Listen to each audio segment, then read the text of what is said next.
Kirchhoff's laws for solving electric circuit। देखो बहुत जो बेसिक सादे सर्किट्स होते हैं एकदम बेसिक टाइप के, वो तो बहुत इजीली सॉल्व हो जाते हैं ओम्स लॉ से। जैसे अभी हमने करा, करंट निकालना है तो net potential difference upon net resistance कर दिया, बहुत बेसिक लॉ को अप्लाई करा तो झट से सॉल्व हो जाता है। लेकिन जब सर्किट बहुत कॉम्प्लिकेटेड होता है, बहुत कॉम्प्लिकेटेड सर्किट जहां पे 2-4 सेल है, वो भी अलग अलग जगहों पे लगे हुए हैं, को पैरेलल में लगे हुए हैं, किसी दूसरे ब्रांच में लगे हुए हैं, तो ऐसा सर्किट इजीली सॉल्व नहीं होता, उसको किरचॉफ लॉ से ही करना पड़ता है। तो मैं अब आप लोगों को किरचॉफ लॉ समझा रहा हूं। देखिए किरचॉफ के 2 लॉ है। एक फर्स्ट लॉ जिसे KCL बोलते हैं, Kirchhoff's current law, KCL Kirchhoff's current law. तो किरचॉफ्स करंट लॉ का क्या स्टेटमेंट है? तो किरचॉफ्स करंट लॉ का सिंपल सा स्टेटमेंट ये है कि the sum of all the currents, the sum of all the currents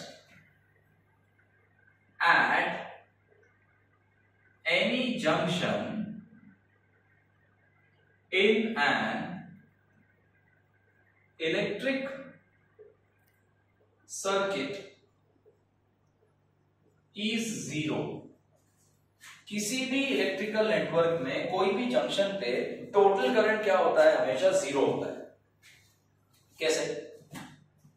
तो देखो सपोज जंक्शन, सबसे पहले तो जंक्शन क्या होता है? इलेक्ट्रिक सर्किट में जंक्शन बोले तो वो पॉइंट जहां पर बहुत सारे ब्रांचेस आके मिलते हैं इलेक्ट्रिक सर्किट में, जहां करंट डिवाइड होता है। तो सपोज ये ऐसा है, ये मैंने बोल दिया I1, ये है I2, ये है I3, ये है I4, ये है I5। ये बहुत आसान है वैसे तो करंट लॉ। तो देखो करंट, अगर आपको इसको करंट लॉ अप्लाई करना है तो सबसे पहले किरचॉफ्स करंट लॉ क्या कहता है? Sum of all the currents at any junction क्या होता है? 0। लेकिन अगर आपको इसको अप्लाई करना है तो इतना आसान नहीं है, आपको इसके लिए कुछ कन्वेंशंस यूज करने पड़ते हैं। तो अब हम ये देख रहे हैं कि what are the sign conventions. Kirchhoff's current law के लिए साइन कन्वेंशन क्या लिए जाते हैं? तो करंट टुवर्ड्स जंक्शन, वो करंट जो जंक्शन की तरफ जाते हैं, हम इस एडिशन में उन्हें लेते हैं positive, are taken positive. Currents going toward the junction are taken positive. Second, currents going away from the junction are taken negative. Currents going toward the junction positive, और जो जंक्शन से दूर जाते हैं उनको क्या लेते हैं? नेगेटिव। चलिए जैसे कि अब हम इसको, इस वाले जंक्शन को किरचॉफ्स करंट लॉ लगाते हैं, तो summation of current eight any junction क्या होता है? 0। बताइए I1 क्या लेंगे, पॉजिटिव या नेगेटिव? तो I1 कहां जा रहा है? जंक्शन की तरफ। जो जंक्शन की तरफ जाता है उसे क्या लिया जाता है? पॉजिटिव। I2, बताइए I2 कहां जा रहा है? फिर से जंक्शन की तरफ, तो इसको भी क्या ले लेंगे हम? पॉजिटिव। अब बताइए I3 कहां जा रहा है? जंक्शन से दूर, तो इसको क्या ले लेंगे हम? नेगेटिव। I4 कहां जा रहा है? जंक्शन से दूर, तो इसको भी क्या ले लेंगे हम? नेगेटिव। I5 कहां जा रहा है? जंक्शन से दूर, तो इसको भी क्या ले लेंगे हम? नेगेटिव। अब बताइए माइनस माइनस माइनस है, तो यहां मैं ऐसा कर सकता हूं I1 plus I2 is equal to, इधर इनको इधर भेज देता हूं I3 plus I4 plus I5। अगर आप ध्यान से देखेंगे तो इट इज वेरी क्लियर, ये दिख रहा है ना नीचे तक उधर, ओके सो पूरा दिखता है ना।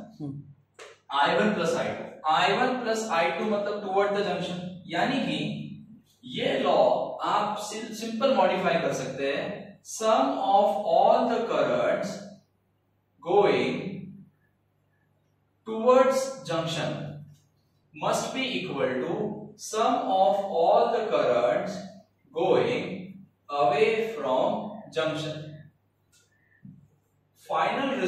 किरचॉफ्स करंट लॉ ये होता है कि टोटल करंट जितना जंक्शन की तरफ जा रहा है is equal to total current उतना ही जितना जंक्शन से दूर जा रहा है। समझे आप लोग? उसके बाद अगर आप ध्यान से देखेंगे तो व्हाट इज करंट? करंट क्या होता है? तो हमने देखा है करंट होता है amount of charge flowing per second, यानी कि कूलम पर सेकेंड। और मैंने आपको बताया है कि करंट का फ्लो पानी के फ्लो की तरह होता है। एक सेकेंड में जितना पानी एंटर करेगा डेफिनेटली एक सेकेंड में उतना ही पानी लीव करना चाहिए। सेम जंक्शन की तरफ एक सेकेंड में यहां से कितना करंट आ रहा है, I1 कूलम चार्ज आ रहा है, यहां से कितना आ रहा है, I2 कूलम पर सेकेंड आ रहा है, तो जाएगा भी कितना, उतना ही। मतलब किरचॉफ्स करंट लॉ जो है, Kirchhoff's current law is based on law of conservation of charge. Kirchhoff's current law is based on law of conservation of charge. Charge can neither be created nor be destroyed. It can only be converted from one form to another. From one body to another can be transferred. Okay? तो ये हुआ complete description of Kirchhoff's current law.